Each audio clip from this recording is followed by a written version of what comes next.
49 வகுத்தல் √7 இதோட மதிப்பு என்ன? 49ன்ற ஒரு நார்மல் நம்பரும் வகுத்தல் √7 இருக்குது. நம்ம டைரெக்டாக வகுத்துட முடியாது. அப்போ என்ன பண்ணலாம்னா √7 × √7 போட்டோம்னா நார்மலாக 7ன்னு கிடைக்கும். அப்போ மேலையும் கீழையும் √7 பெருக்கிறப்ப வேல்யூ ஒன்றும் மாற போகிறதில்ல. அப்போ 49 √7 வகுத்தல் √7ஐயும் √7ஐயும் பெருக்கிறப்ப 7ன்னு கிடைக்கும். அப்போ 7க்கும் 49க்கும் அடிபட்டுரும். ஒரு 7 7 49ன்ட்டு இப்போ ஆன்சர் 7 √7 அப்படின்னு கிடைக்கும். இது மாதிரி கணக்கில் வந்ததுன்னா நீங்கள் போட்டு பார்க்கணும்னா டேரெக்டாக ஆன்சரை அடிச்சிருங்க.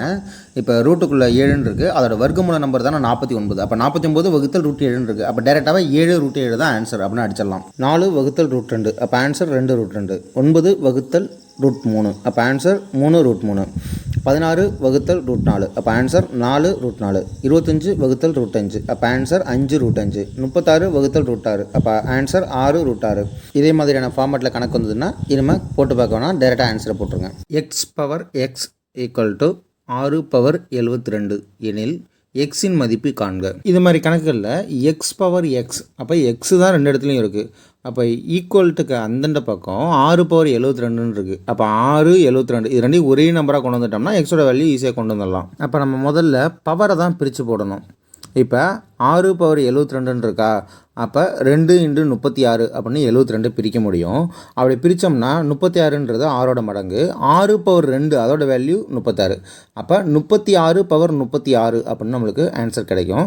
அப்போ எக்ஸோட வேல்யூ 36. டேரெக்டாக ஆன்சருக்கு நம்ம போயிடலாம். 5 பவரில் x+3 = 1 எனில் எக்ஸின் மதிப்பு காண்க. இதேமாதிரி கணக்கில் பவரில் எக்ஸ் இருக்குது, எக்ஸோட மதிப்பு என்னன்னு கேட்டிருக்காங்க. ஆனால் ஈக்குவலுக்கு அந்த 1ன்னு இருக்குது.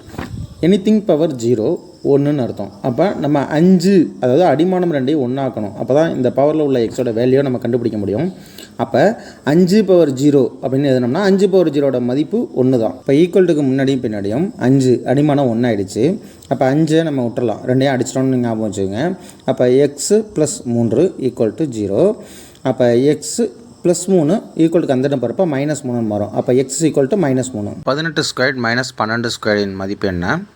கீழே ஒரு கணக்கு 25² - 48² மதிப்பு என்ன? இதை மாதிரி கணக்கை ஸ்கொயர் பண்ணி மறுபடியும் கழிச்சிங்கன்னா 18 ஸ்கொயர் பண்ணுவீங்க, அப்புறம் 12 ஸ்கொயர் பண்ணீங்க, அப்புறம் 18 ஸ்கொயர்லேருந்து 12 கழிப்பீங்க. அப்போ 3 ஸ்டெப் வரும். இது சின்ன நம்பர்னால் ஈஸியாக போட்டுருவீங்க. அதுவே பெரிய நம்பராக வருது அப்படின்னா ரொம்ப கஷ்டம். இப்படி போட்டிங்கன்னா இது என்ன ஃபார்மெட்டில் இருக்குதுன்னு பாருங்கள். a² - b² ஃபார்மெட்டில் இருக்குது. அப்போ a + b × a - b அப்படின்னா அப்ளை பண்ணலாம். அப்போ 18a எடுத்துக்கங்க, 12bன்னு எடுத்துக்கங்க. அப்போ 18 + 12 × 18 - 12. அப்போ 18 12 கூட்டினீங்கன்னா 30. 18லேருந்து 12 போய்ட்டுனா 6. 30 × 6 180. ஈஸியாக போட்டுடலாம். ரெண்டாவது கணக்கு பாருங்கள். 25 + 48 25 - 48. அப்போ 25 48 கூட்டினோம்னா 73.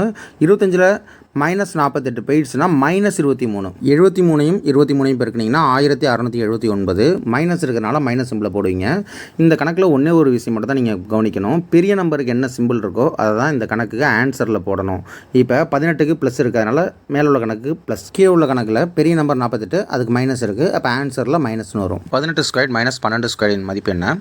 கீழே ஒரு கணக்கு 25² - 48² மதிப்பு என்ன? இந்த மாதிரி கணக்கை ஸ்கொயர் பண்ணி மறுபடியும் கழிச்சிங்கன்னா 18 ஸ்கொயர் பண்ணுவீங்க, அப்புறம் 12 ஸ்கொயர் பண்ணீங்க, அப்புறம் 18 ஸ்கொயர்லேருந்து 12 கழிப்பீங்க.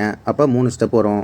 இது சின்ன நம்பர்னால் ஈஸியாக போட்டுருவீங்க. அதுவே பெரிய நம்பராக வருது அப்படின்னா ரொம்ப கஷ்டம். இப்படி போட்டிங்கன்னா இது என்ன ஃபார்மெட்டில் இருக்குன்னு பாருங்கள். a² - b² ஃபார்மெட்டில் இருக்குது. அப்போ a + b × a - b அப்படின்னா அப்ளை பண்ணலாம். அப்போ 18a எடுத்துங்க, 12bன்னு எடுத்துங்க. அப்போ 18 + 12 × 18 - 12. அப்போ 18 12 கூட்டினீங்கன்னா 30. 18லேருந்து 12 போய்ட்டுனா 6. 30 × 6 180. ஈஸியாக போடலாம். ரெண்டாவது கணக்கு பாருங்கள். 25 + 48 25 - 48. அப்போ 25 48 கூட்டினோம்னா 73. 25ல் -48 போயிடுச்சுன்னா -23. 73ஐயும் 23ஐயும் பெருக்கினீங்கன்னா 1679. மைனஸ் இருக்கிறனால மைனஸ் சிம்பிளை போடுவீங்க.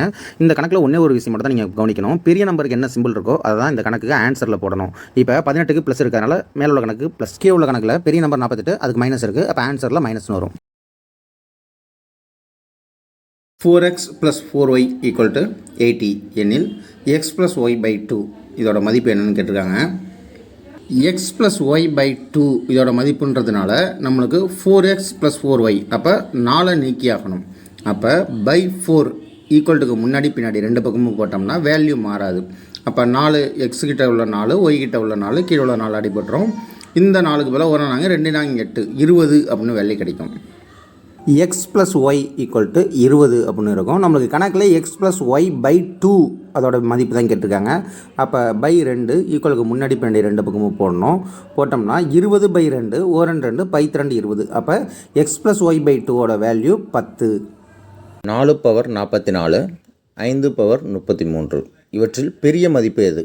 இது மாதிரியான கணக்குகளில் பவரில் உள்ள ரெண்டு நம்பரையும் ஒன்றாக்கிட்டோம் அப்படின்னா அடிமானம் ரெண்டு நம்பரில் எந்த நம்பர் பெருசாக இருக்கோ அதுதான் பெரிய வேல்யூ அப்படின்னு நம்ம எடுத்துக்கலாம். இந்த அடுக்கை கவனித்து பாருங்கள். 44 33 இது 11ஓட மடங்காக இருக்குது. அப்போ அடுக்கை 11 அப்படின்னு ஈஸியாக கொண்டு வர முடியும். 4 × 11 3 × 11ன்னு பிரிச்சுக்கலாம். அப்போ 4 பவர் 4 × 11 5 பவர் 3 × 11 அப்படின்னு எழுதிக்கலாம். 4 பவர் 4 256ன்னு எழுத முடியும். 4 × 4 × 4 × 4 அப்படின்னு பெருக்கி போட்டிங்கன்னா 256 பவர் 11. 5 பவர் 3 5 × 5 × 5 இப்போ 125ன்னு வரும். 125 பவர் 11. 256 பெருசா 125 பெருசா? அப்போ 256 தான் பெருசு. அப்போ 4 பவர் 44 அப்படின்ற எண் தான் மதிப்பில் பெருசு. 2 பவர் 100 மைனஸ் 2 பவர் 99 மதிப்பு காண்க. இந்த கணக்கை நம்ம டக்குன்னு பார்த்தோன்னா 2 பவர் 100ல் 2 பவர் 99 போயிட்டுனா அப்போ 2 பவர் 1 தான் இருக்கும். அப்போ 2 தான் ஆன்சர், இல்லை 2 பவர் 1 தான் ஆன்சர் அப்படின்னு அடிச்சிடும். அப்படி அடித்தோம்னா ஆன்சர் தப்பாக போயிடும். 2 பவர் 100 அப்படின்றத 2 பவர் 99 புள்ளி, அதாவது புள்ளினா பெருக்கல் 2 பவர் 1 அப்படின்னு எழுதலாம். இது என்ன ஃபார்மேட்னா a power m into a power n equal to a power m plus n அப்படின்ற ஃபார்மேட்டு தான். அதை நம்ம பிரித்து எழுதிக்கிறோம். 2 பவர் 99 புள்ளி 2 பவர் 1 மைனஸ் 2 பவர் 99. இதில் 2 பவர் 99 காமனாக இருக்குது. அப்போ அதை வெளில எடுத்துட்டோம்னா ஃபஸ்ட்டில் 2 பவர் 1 இருக்கும். மைனஸ் 2 பவர் 99 வெளில எடுத்துட்டோம்னா அங்கே 1 இருக்குது தானே அர்த்தம். அப்போ 1 2ல் 1 போயிட்டுனா 1. அப்போ 2 பவர் 99 இன்ட்டு 1 அப்படின்னா 2 பவர் 99. அப்போ ஆன்சர் 2 பவர் 99 தான். சுருக்குக. அடைப்புக்குறியில் 4 பவர் -1 ப்ளஸ் 2 பவர் -1 அடைப்புக்குறிக்கு அப்புறம் வகுத்தல் 2 பவர் -1. பவரில் -1 இருந்ததுன்னா அதை 1/, அப்படின்னா அந்த நம்பரை போட்டு தலையிலேயே மாற்றிக்கலாம். அப்போ 4 பவர் -1 1/4 ப்ளஸ் 2 பவர் -1 1/2 அப்படின்ட்டு அடைப்புக்குறியை முடிச்சதுக்கப்புறம் வகுத்தல் 2 பவர் -1 1/2 அப்படின்னு எழுதிக்கலாம். அடைப்புக்குறிக்குள்ளே 4க்கும் 2க்கும் மீசிமா 4 தான். அப்போ 4 மேலே வந்து 2 2ஆல் பெருக்கிறோம். அப்போ தான் 4 கிடைக்கும். அப்போ மேலே 2 இருக்குதுன்னு அர்த்தம். அப்போ 1 + 2. அப்போ 1 2 கொண்டோம்னா 3 3/4ன்னு இருக்கும். வகுத்தல் 1/2. இந்த 1/2 வகுத்தலில் உள்ளதை நம்ம தலையிலேயே மாற்றி பெருக்கிக்கலாம். அப்போ பெருக்கல் 2 அப்படின்னு மாறும். அப்போ ஓரன் 2 2 2 4 அப்படின்னு கீழே உள்ள 4 அடிபட்டுரும். அப்போ 3/2 இதுதான் ஆன்சர். -5 பவரில் x + 3 பெருக்கல் -5 பவரில் 5 ஈக்குவல் டு -5 பவரில் 8 எனில் எக்ஸின் மதிப்பு காண்க. இது மாதிரியான கணக்குகளில் பவரில் உள்ள எக்ஸோட மதிப்பு காண்க அப்படின்னு கேட்டிருக்காங்கன்னா கீழே உள்ள அடிமானம் எல்லாம் ஒன்றா இருக்கான்னு பார்க்கணும். 5 இல்லை 3 இடத்துலையும் 5 தான் இருக்குது. அப்போ எல்லாமே ஒன்றா இருக்குது. இன்னொன்றையும் கவனிக்கணும். 5க்கு மைனஸ் சிம்பிள், அது 3 இடத்துலையும் இருக்குது. அப்போ ஒன்றும் பிரச்சனை இல்லை. நம்ம பவரில் உள்ள வேல்யூ மட்டும் எடுத்துக்கலாம். -5 பவரில் x + 3 பெருக்கல் -5 பவரில் 5. இது வந்து a power m into a power n ஃபார்மெட்டில் இருக்குது. அப்போ பவரில் உள்ள வேல்யூவை நம்ம கூட்டிக்கலாம். அப்போ x + 3 + 5 ஈக்குவல் டு 8 அப்படின்னு சமன்பாடு கிடைக்கும். x plus 3 5 கூட்டினோம்னா 8 equal to 8. அப்போ x ஈக்குவல்ட்டுக்கு முன்னாடி உள்ள 8 ஈக்குவல்ட்டுக்கு அந்த போகிறப்போ -8ன்னு மாறும். அப்போ 8 - 8 8ல் 8 போய்ட்டுனா 0. அப்போ எக்ஸோட வேல்யூ 0.